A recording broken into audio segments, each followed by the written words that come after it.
सुबह की हल्की हल्की धूप में मैं कीचड़ भरे तालाब की ओर जाती हूँ। वहां से मैं कमल के लंबे लंबे डंठल तोड़ना शुरू करती हूँ। आप जानते ही हैं, कमल की यही खास बात है कि वह गंदगी में रहकर भी शुद्ध रहता है। एक एक करके मैं कई डंठल इकट्ठा करती हूँ और उन्हें लेकर अपने घर लौट आती हूँ। घर आकर जब मैं इन डंठलों को बीच से धीरे धीरे तोड़ती हूँ तो उनके अंदर से बेहद पतला धागे जैसा रेशा निकलता है। मैं इन रेशों को बहुत सावधानी से एक दूसरे के ऊपर जमाती जाती हूँ। ये रेशा बहुत कम मात्रा में मिलता है और इसे निकालने में घंटों नहीं पूरा दिन लग जाता है। इसके बाद मैं इन रेशों को छोटे छोटे टुकड़ों में काटती हूँ और हल्के गर्म पानी में उबालती हूँ। उबाल आने के बाद बर्तन को ढककर मैं उसे सूखने के लिए छोड़ देती हूँ। जब यह पूरी तरह सूख जाता है तो मैं इसे एक डिब्बे में सुरक्षित रख लेती हूँ। अब आप सोच रहे होंगे कि यह सब किस लिए? दरअसल ये प्राचीन समय में इस्तेमाल होने वाली खास स्याही का एक अहम हिस्सा है। अब मैं कुछ प्राकृतिक पत्थर लेती हूँ जिन्हें पुराने समय में रंग बनाने के लिए इस्तेमाल किया जाता था। इन पत्थरों को मैं बहुत धीरे धीरे पीसती हूँ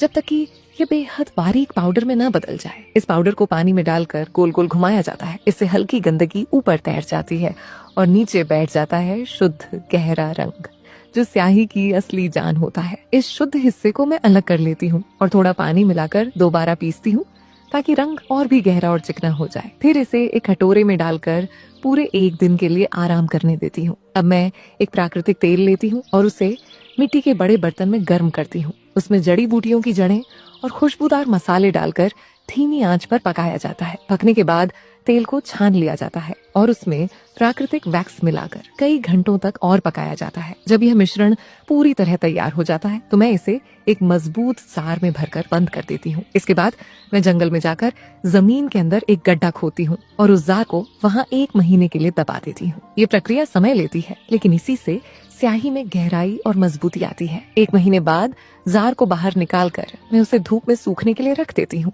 रोजमर्रा के कामों के बीच यह स्याही धीरे धीरे अपनी असली पहचान लेती है। अब मैं समुद्री शैल से बना महीन पाउडर तैयार करती हूँ। साथ ही अपने बगीचे से ली गई शुद्ध प्राकृतिक केसर को पीसती हूँ। इसके बाद कुछ बेहद खास और महंगे तत्व जैसे प्राकृतिक शुगर पाउडर, चावल का आटा और हल्का कोको बहुत सीमित मात्रा में मिलाए जाते हैं। अब उस तेल में से 1 चम्मच लेकर मैं इसे रंग वाले पत्थर के पाउडर में मिलाती हूँ। धीरे धीरे सारे तत्व एक एक करके मिलाए जाते हैं। अंत में शुरुआत में तैयार किया गया कमल का रेशा भी बहुत हल्के हाथ से इसमें शामिल किया जाता है और सबसे आखिर में स्याही को शाही स्पर्श देने के लिए मैं उसमें सोने की बेहद पतली परत मिलाती हूँ। अब तैयार है प्राचीन समय की दुर्लभ हाथ से बनी शानदार स्याही, जिसे कभी दस्तावेजों, कला और खास लेखन के लिए इस्तेमाल किया जाता था।